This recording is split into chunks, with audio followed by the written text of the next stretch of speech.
The U.S. Air Force's top officer wants the service to develop an affordable, lightweight fighter to replace hundreds of Cold War vintage F-16s and complement a small fleet of sophisticated but costly and unreliable stealth fighters. The result would be a high-low mix of expensive fifth-generation F-22s and F-35s and inexpensive fifth-generation minus jets, explained Air Force Chief of Staff G. Hey guys, welcome back to Offbeat. I'm John Roy. Let's talk about U.S. Air Force admit that F-35 failed to serve because of its much expensive and heavy weight. I do share defense news daily, so please hit like, share and subscribe to my channel. Thanks. If that plan sounds familiar, it's because the Air Force a generation ago launched development of an affordable, lightweight fighter to replace hundreds of Cold War vintage F-16s and complement a small future fleet of sophisticated but costly and unreliable stealth fighters. But over 20 years of R&D, that lightweight replacement fighter got heavier and more expensive as the Air Force and lead contractor Lockheed Martin LMT packed it with more and more new technology. Yes, we're talking about the F-35. The 25-ton stealth warplane has become the very problem it was supposed to solve. And now America needs a new fighter to solve that F-35 problem, with a sticker price of around $100 million per plane, including the engine. The F-35 is expensive. While stealthy and brimming with high-tech sensors, it's also maintenance-intensive, buggy, and unreliable. The F-35 is not a low-cost, lightweight fighter, said Dan Ward, a former Air Force program manager and the author of popular business books including The Simplicity Cycle. The F-35 is a Ferrari, Brown told reporters last Wednesday.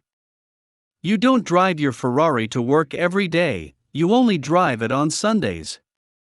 This is our high-end fighter, we want to make sure we don't use it all for the low-end fight.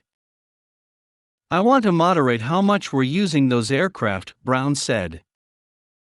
Hence the need for a new low-end fighter to pick up the slack in day-to-day operations. Today, the Air Force's roughly 1,000 F-16s meet that need. But the flying branch hasn't bought a new F-16 from Lockheed since 2001. The F-16s are old. In his last interview before leaving his post in January, Will Roper, the Air Force's top acquisition official, floated the idea of new F-16 orders. But Brown shot down the idea, saying he doesn't want more of the classic planes. The 17-ton, non-stealthy F-16 is too difficult to upgrade with the latest software, Brown explained. Instead of ordering fresh F-16s, he said, the Air Force should initiate a clean sheet design for a new low-end fighter. Brown's comments are a tacit admission that the F-35 has failed. As conceived in the 1990s, the program was supposed to produce thousands of fighters to displace almost all of the existing tactical warplanes in the inventories of the Air Force, Navy, and Marine Corps. The Air Force alone wanted nearly 1,800 F-35s to replace aging F-16s and A-10s and constitute the low end of a low-high fighter mix, with 180 twin-engine F-22s making up the high end. But the Air Force and Lockheed baked failure into the F-35's very concept. They tried to make the F-35 do too much, said Dan Grazier, an analyst with the Project on Government Oversight in Washington, D.C.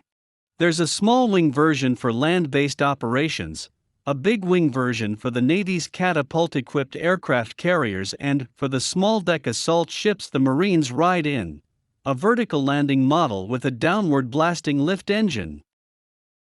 The complexity added cost.